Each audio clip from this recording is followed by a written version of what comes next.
राधे राधे दोस्तों। स्वागत है आपका मेरे चैनल मोरपंख कथा में। कैसा लग रहा है आपको? मैं हूं इस वक्त कृष्ण कन्हैया की प्यारी नगरी वृंदावन में, और यहाँ के माहौल में जो बात है ना, वो कहीं और नहीं। पर क्या आप जानते हैं कि एक यादगार वृंदावन यात्रा का मतलब सिर्फ मंदिरों में दर्शन करना नहीं होता। हर साल लाखों लोग यहाँ आते हैं, पर उनमें से ज्यादातर कुछ ऐसी छोटी छोटी गलतियां कर जाते हैं जिनसे उनकी यात्रा का असली मजा और आध्यात्मिक सुकून कहीं खो जाता है। वो बस मंदिरों की भीड़ में घूमकर लौट जाते हैं, पर वृंदावन की आत्मा को छू भी नहीं पाते। इस वीडियो में मैं आपको वो 5 सीक्रेट टिप्स दूंगा जो आपको कोई और नहीं बताएगा। ये सिर्फ सलाहें नहीं है, ये वो चाबियां हैं जो आपके लिए वृंदावन के असली जादू का दरवाजा खोल देंगी। इन्हें मानकर चलिए और आपकी यात्रा सिर्फ शुभ और सुरक्षित ही नहीं, बल्कि इतनी यादगार बन जाएगी कि आप इसे जिंदगी भर नहीं भूलेंगे। तो क्या आप तैयार हैं? चलिए मेरे साथ इस डिवाइन जर्नी पर और जानते हैं वृंदावन के वो राज जो आपकी यात्रा को हमेशा के लिए बदल देंगे। तो दोस्तों, लिस्ट की पहली और सबसे ज़रूरी सलाह है, वृंदावन में सिर्फ भक्त बनकर मत आइए, एक खोजी बनकर आइए। अब आप सोच रहे होंगे, इसका क्या मतलब हुआ? हम तो भक्ति करने ही जा रहे हैं। बिल्कुल जा रहे हैं, लेकिन सच्ची भक्ति का मज़ा तब है जब आप उस जगह की एनर्जी और कहानियों से दिल से जुड़ते हैं। वृंदावन सिर्फ ईंट पत्थर के मंदिरों का शहर नहीं है, ये वो जिंदा धरती है जिसकी हवा में आज भी कान्हा की शरारतें और राधा रानी का प्रेम महसूस होता है। जब आप बांके बिहारी मंदिर, राधा रमन मंदिर या इस्कॉन जैसे मशहूर मंदिरों में जाएंगे, तो सिर्फ दर्शन करके मत लौटिए। वहां होने वाली आरती और कीर्तन में जरूर शामिल हों। उस संगीत और भक्तों के जोश में खुद को डूब जाने दीजिए। ये वो पल है जब आपको लगेगा कि आप अकेले नहीं, बल्कि हजारों लोग मिलकर भगवान को पुकार रहे हैं। ये अनुभव आपको अंदर तक शांति से भर देगा। और हाँ, मंदिरों के किसी शांत कोने में बस 5 मिनट के लिए आंखें बंद करके जरूर बैठ रहिएगा। यहाँ की पॉजिटिव एनर्जी को महसूस करने के लिए कोशिश कीजिए। लेकिन मेरा असली सीक्रेट टिप ये है, गूगल मैप्स और गाइड बुक्स को साइड में रख दीजिए। किसी मंदिर की सीढ़ियों पर बैठे किसी बुजुर्ग ब्रजवासी के पास जाकर बैठ जाइए, या किसी शरारती बच्चे से बात कीजिए। उनसे पूछिए यहाँ की अनसुनी कहानियाँ और कृष्ण लीलाओं के किस्से। वो आपको बताएंगे कि चीर घाट पर आज भी गोपियों की मौजूदगी क्यों लगती है, या निधिवन का असली सच क्या है। ये वो बातें हैं जो किसी किताब में नहीं मिलेंगी। याद रखिए, गाइड बुक आपको रास्ता दिखा सकती है, पर एक ब्रजवासी आपको वृंदावन की आत्मा से मिला सकता है। तो चलिए अब थोड़ी प्रैक्टिकल बातें भी हो जाएं।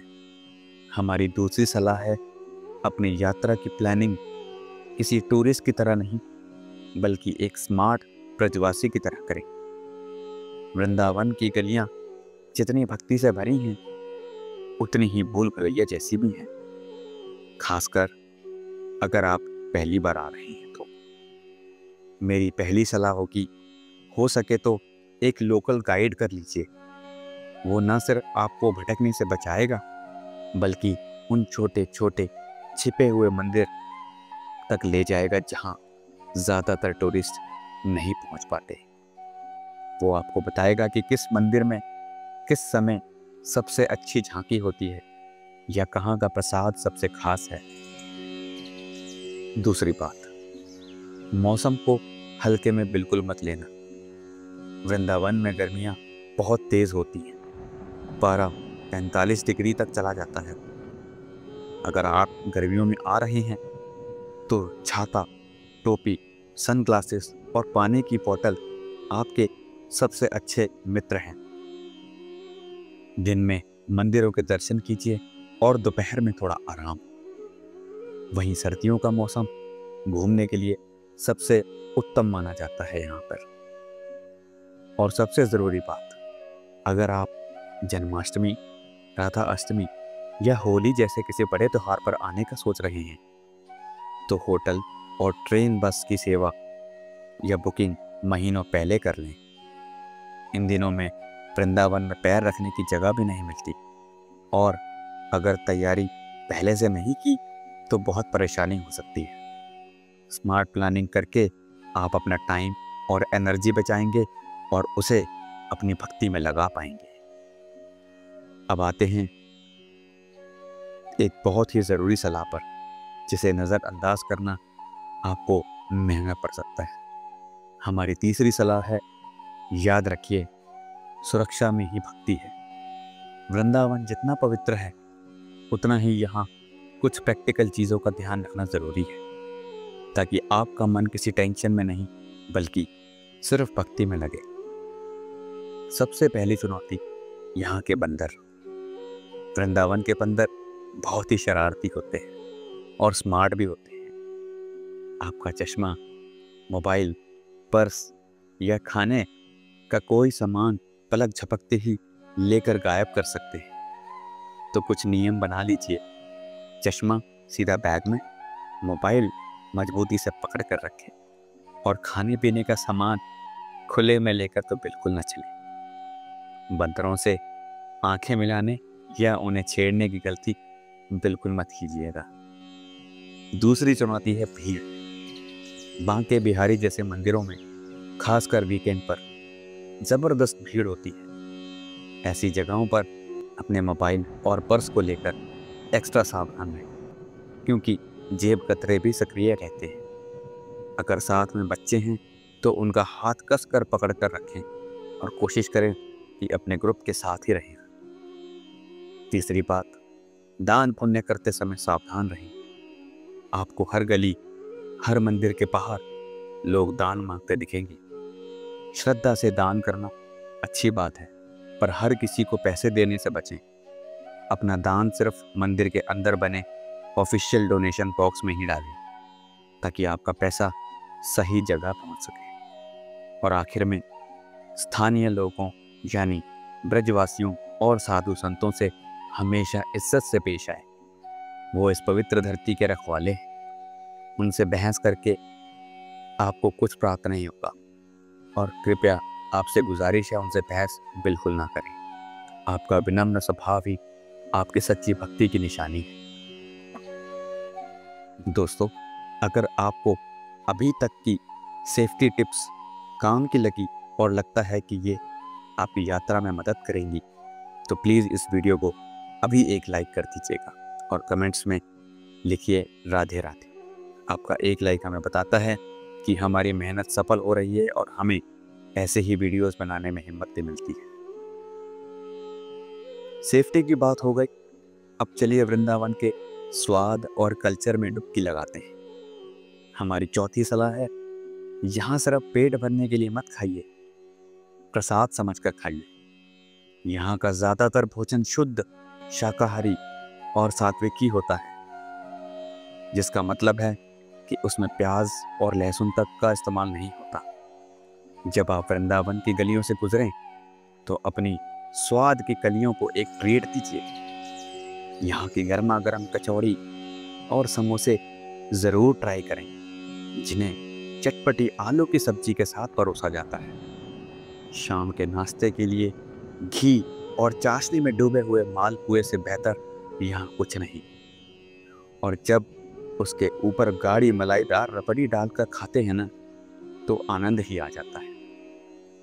और हाँ, वृंदावन आए और लस्सी नहीं पी तो यात्रा अधूरी है। मिट्टी के कुल्हड़ में मिलने वाली गाढ़ी मलाईदार लस्सी, जिसके ऊपर केसर और मेवे होते हैं, आपकी सारी थकान मिटा देगी। बांके बिहारी मंदिर के पास मिलने वाले विश्व प्रसिद्ध मथुरा के पेड़े लेना तो बिल्कुल मत भूलिएगा। ये सिर्फ मिठाइयाँ नहीं, ये वृंदावन का वो प्रसाद है जिसे आप अपने घर वालों के लिए लेके जा सकते हैं। खाने के अलावा यहाँ के बाजारों में घूमना भी एक मजेदार अनुभव है। आप यहाँ से कृष्ण राधा की सुंदर मूर्तियाँ, पूजा का सामान, पारंपरिक कपड़े और ना जाने कितने अन्य पूजा से संबंधित आप चीजें खरीद सकते हैं। पर एक बात याद रखिएगा, यहाँ मोल भाव करना भी एक कला है, तो शर्माइएगा मत। इससे ना सिर्फ आपके पैसे बचेंगे बल्कि आपको लोकल कल्चर का भी अनुभव मिलेगा। और अब हमारी 5वीं और आखिरी सलाह, जो आपकी यात्रा को सिर्फ शुभ नहीं बल्कि पुण्यदायी भी बनाएगी। सलाह यह है, एक जिम्मेदार तीर्थ यात्री बने। एक सच्चा भक्त वही है जो अपने भगवान के घर पवित्रता का सम्मान करता है।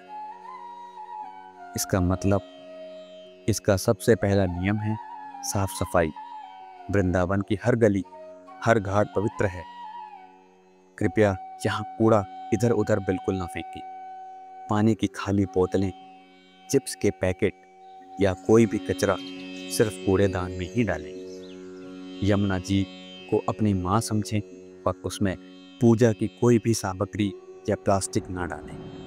जब आप यहाँ की सफाई में हाथ बटाते हैं तो आप असल में ब्रज की सेवा करते हैं। दूसरा नियम, मंदिर जाते समय शालीन कपड़े पहनें और मंदिर के अंदर चिल्लाएं नहीं। फोटो खींचने से पहले मंदिर के पुजारियों से पूछ जरूर लीजिए, क्योंकि कई मंदिरों में फोटोग्राफी मना होती है।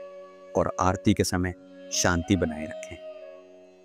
हम सब यहाँ भगवान के मेहमान बन कर आते हैं और एक अच्छे मेहमान की तरह हमें घर के नियमों का पालन करना चाहिए। जब आप वृंदावन की पवित्रता और मर्यादा का ख्याल रखते हैं तो आपकी यात्रा सिर्फ एक ट्रिप नहीं बल्कि एक गहरी तीर्थ यात्रा बन जाती है।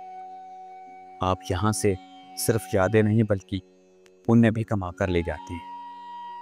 तो दोस्तों, ये थी वो 5 खास सलाहें जो आपकी वृंदावन यात्रा को एक साधारण घूमने फिरने से एक आध्यात्मिक अनुभव में बदल सकती है। अगर आप इन बातों का ध्यान रखेंगे तो मेरा यकीन मानिए, आप वृंदावन से सिर्फ एक टूरिस्ट बनकर नहीं लौटेंगे बल्कि कान्हा के प्रेम और राधा रानी के आशीर्वाद में भीग कर लौटेंगे। अगर आपको ये वीडियो पसंद आया और इससे कुछ नया सीखने को मिला तो हमारे चैनल को सब्सक्राइब करना मत भूलिएगा, ताकि भविष्य में भी आपको ऐसी ही यात्राओं की जानकारी मिलती रहे। आपने वृंदावन में क्या खास अनुभव किया या इन टिप्स के बारे में आप क्या सोचते हैं, मुझे नीचे कमेंट्स में ज़रूर बताइएगा। आपकी वृंदावन की यात्रा मंगलमय हो। जय श्री कृष्ण। राधे राधे।